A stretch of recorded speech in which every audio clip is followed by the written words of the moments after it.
Pateicības koks. Kam vēl zupu? Iejautājās mamma, turēdama pustukšo katlu vienā rokā. Man, iesaucās mazā Loreta. Man arī lūdzu, mīļo sieviņ. Tētis pastiepa pretī savu šķīvi un piemiedza mammai ar aci. Man gan vairs ne, es gribu ātrāk cepumus, noteica Kārļuks, izdzerdams no šķīvja pēdējo zupas lāsi. Runājot par cepumiem, lēni iesāka mamma. Man gribētos ar jums par kaut ko vienoties. Par ko tād? Iejautājās visi reizē, un Loretai aiz lielās intereses pat karote ar zupu sastinga pie mutes. Jūs jau zināt, ka tuvojas lielais gavēnis, mamma turpināja, un gavēnis ir atteikšanās laiks. Daudzi izvēlas, no kā šajā laikā varētu atteikties, no gaļas, kafijas, saldumiem vai spēlītēm telefonā. Tad es vēlētos ierosināt, varbūt mēs visi kopā varētu atteikties no saldumiem līdz pat lieldienām.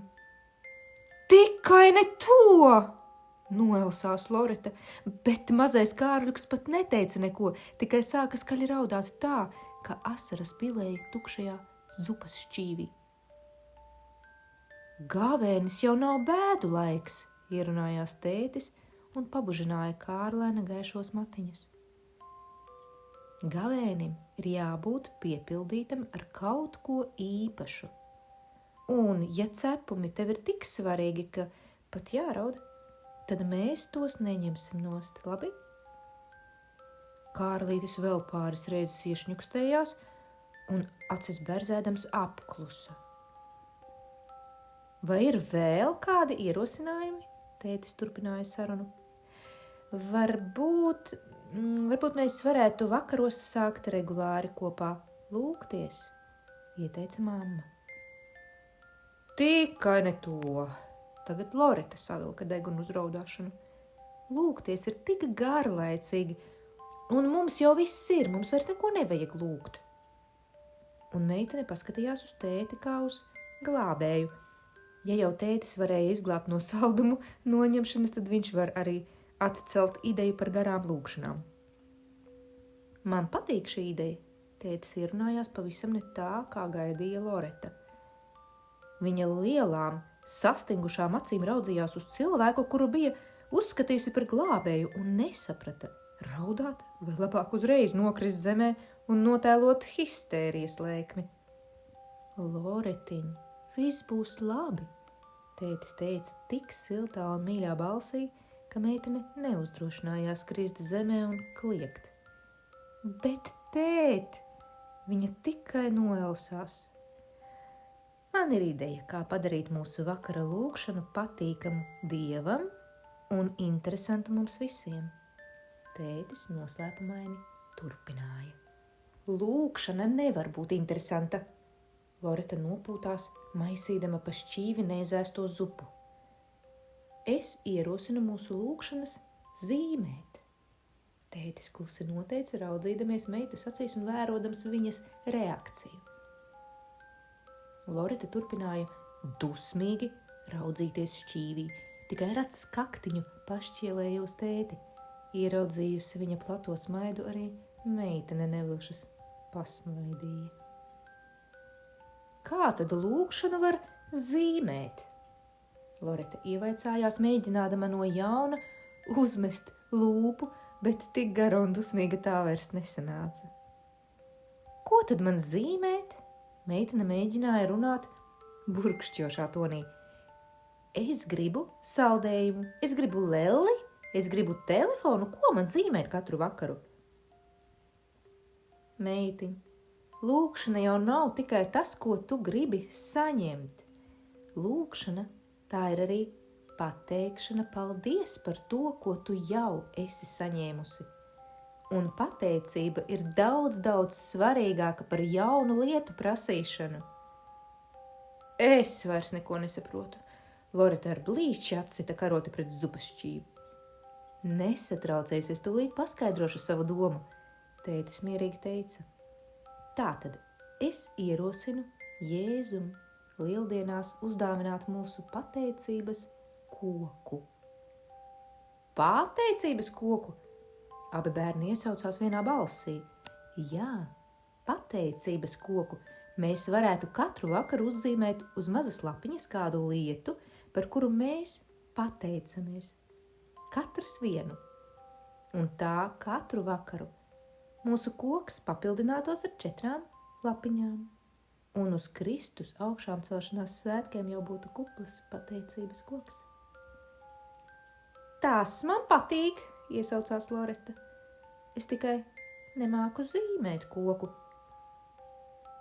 Es varētu uzzīmēt koku, ieteicās māmiņa, kas visu laiku bija klusējusi.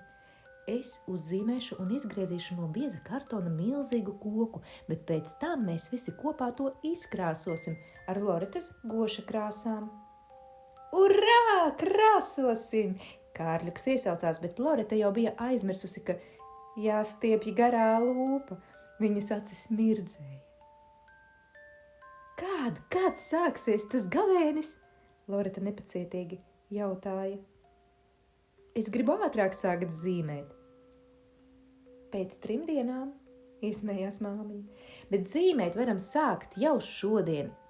Mums taču jāizkrāso koks un jāpiestiprina tas pie...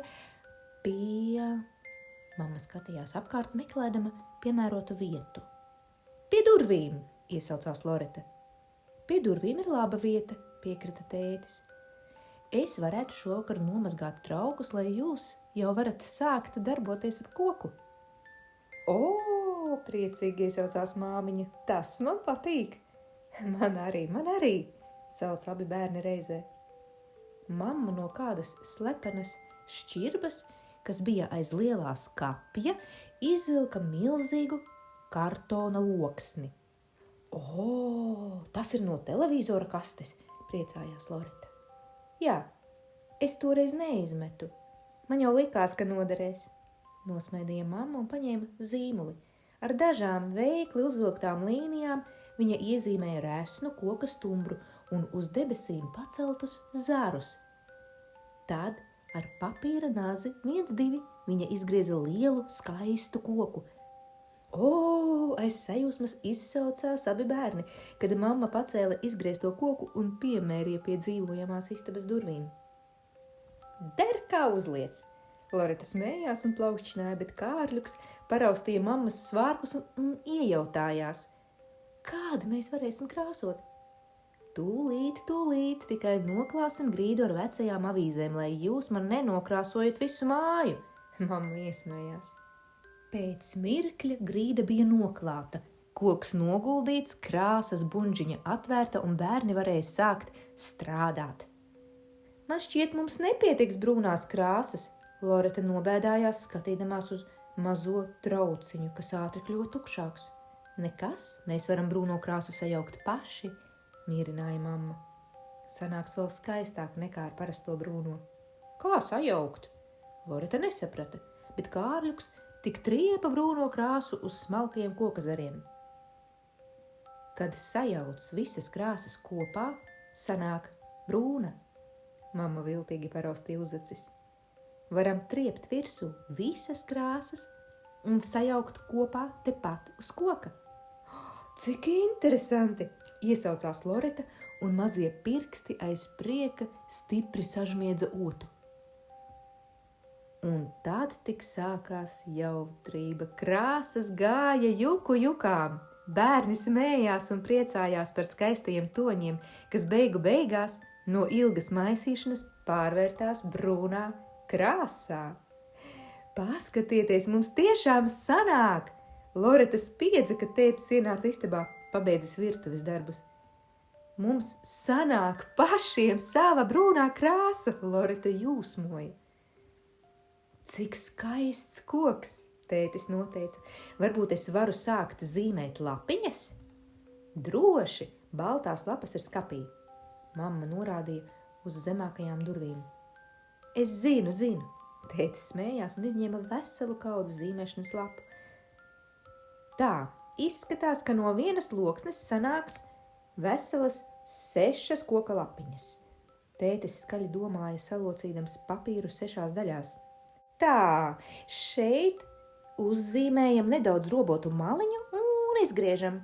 Tētis pie sevis runāja, un bērni steigā pabeigdami krāsot koku ar vienu aci jau vēroja, kas tur blakus notiek. Sanāca! Loreta negaidīti iespiedzās, redzot, ka no tēta rokām izbirst vairākas vienādas robotas lapiņas. Cik skaisti, noteica Kārļuks, pamestams sotu uz nokrāsotā koka un paceldams no zemes tēta izgriezto lapiņu. Drīz vien lapu bija vesela kaudze, pa to laiku arī koks bija nožuvis, un tētis izgudroja, kā to pielikt pie durvīm. Es tik ļoti gaidu, kad varēsim sākt zīmēt savas lūkšanas. Loreta čaloja, lēkādama ap skaisto koku. Vai mums tiešām jāgaida vēl 3 dienas? Es domāju, ka varam sākt jau tūlīt, noteica tētis un aizdedzināja sveci. Mamma iedeva katram bērnam pa lapiņai un flomāsteram. Iestājās švīkstošs klusums. Es pateicos tev, kungs, par mūsu brīnišķīgo ģimeni. Pēc mirkļa iesāka tētis augstu pacēlis savu lapiņu, uz kuras bija uzzīmēti 4 rokās sadevušies cilvēciņi.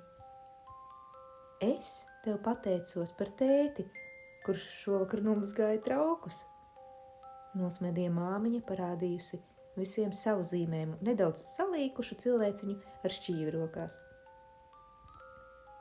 Es pateicos par mūsu skaisto koku. Loreta pacēla savu lapiņu, uz kuras bija zarēns ērmots koks. Bet es pateicos par cepumiem, klusi noteica Kārļuks, pacēlis savu lapiņu ar dažiem nesaprotamiem riņķveida švīkājumiem. Cik skaisti, noteica tētis, noglāstīdams mazā dēlēna galvu. Pirms pielīmējam mūsu 4 lapiņas pie koka, mēs varētu tagad sadoties rokās un palūgties, kā pats Jēzus mūs ir mācījis. Un tētim tas 2 reiz nebija jāsaka. Ar mirdzošām acīm ģimene stāvēja ap svecīti sadevušies rokās un laimīgi